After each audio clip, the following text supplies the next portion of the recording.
परीक्षित की जो घटना है वो यही है कि अभिमान के कारण उन्होंने, वीरता के अभिमान के कारण कि मेरे बड़के बाबा ने वध किया था, आज मैं दिग्विजय यात्रा के लिए निकल रहा हूं तो मैं वही मुकुट लगा करके निकलूंगा जरासंध। तो जरासंध का मुकुट लगा करके निकलेंगे तो प्रभाव तो पड़ेगा ही कुछ, जरासंध बुद्धि तो आएगी आएगी। ऐसे थोड़ो डाल दिए थे और ऊपर से कलयुग को वरदानों दे दिए थे कि सुवर्ण में भी तुम काम क्रोध मद लोभ के साथ रहना, तो सोने में सुहागा हो गया है। वो तो कहे कि तुम भाग जाओ मेरे राज्य से। बोले महाराज आपका ये बाण धारण किए हुए रूप मुझे कहीं भी जाऊंगा ये दिखता रहेगा, इसलिए कोई जगह बता दीजिए हमको। तो बोले मधुशाला, बधुशाला, बधशाला और द्यूतशाला, ये 4 जगह तुमको बता रहे हैं। जुआ घर में रहना लोभ के साथ, कसाई खाने में रहना क्रोध के साथ, और कोठा पर रहना वेश्यागार में काम के साथ, और शराब में रहना मद के साथ। काम क्रोध मद लोभ, ये 4। बोले महाराज अगर पूरे परिवार के साथ कहीं रहना हो तो कोई हाल वाल दे दीजिए जिसमें हम रह जाएं। बोले ठीक है, एक हाल दे देते हैं, सुवर्ण में इन 4 के साथ रहना, काम क्रोध मद लोभ। इसीलिए सोने का कोई भी आभूषण बनाते हैं तो कुछ न कुछ उसमें मिला देते हैं कि वो कलयुग का दोष समाप्त हो जाए।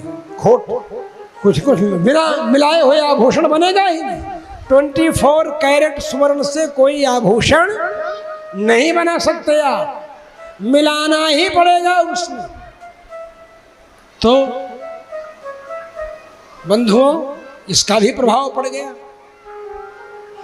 अब ये परेशान हुए तो गौरमुख नाम के शिष्य ने जाकर के बताया। समीक ऋषि ने कहा अलर्ट तो कर दो, सावधान तो कर दो, बताया। और ये तो कह रहे थे जब मुकुट उतारे, मुकुट उतारते ही इनके मन में आया अरे बाप रे बाप, मैंने कितना बड़ा पाप कर दिया। एक महात्मा के, एक तपस्वी के गले में मरा हुआ सांप डाल दिया। सीधे सीधे कह रहे हैं कि आज ही ब्राह्मण की क्रोधाग्नि जला करके खाक कर दे। तब तक पीछे से कहता हाँ हाँ हाँ हाँ कर दिया खाक। आप घबराते क्यों हो, खाक हो गई। बोले देखे कौन? बोले मेरा नाम गौरमुख है। क्या नाम है? गौरमुख। अच्छा गौरमुख है आपका, तो कैसे आए? बोले यही बताने के लिए आया हूं, क्यों जल गया जो कुछ था आपका। बोले क्या? बोले राज्य बल बन सेना रिद्धि बन खजाना कोष सब। बोले क्या हुआ? बोले समीक ऋषि के पुत्र श्रृंगी ने शाप दे दिया। क्या? बोले 7वें दिन तक्षक डसेगा, आप मरे। तब उन्होंने कहा कितनी बड़ी कृपा किया उन्होंने कि हमको नरक में जाने से बचा लिया।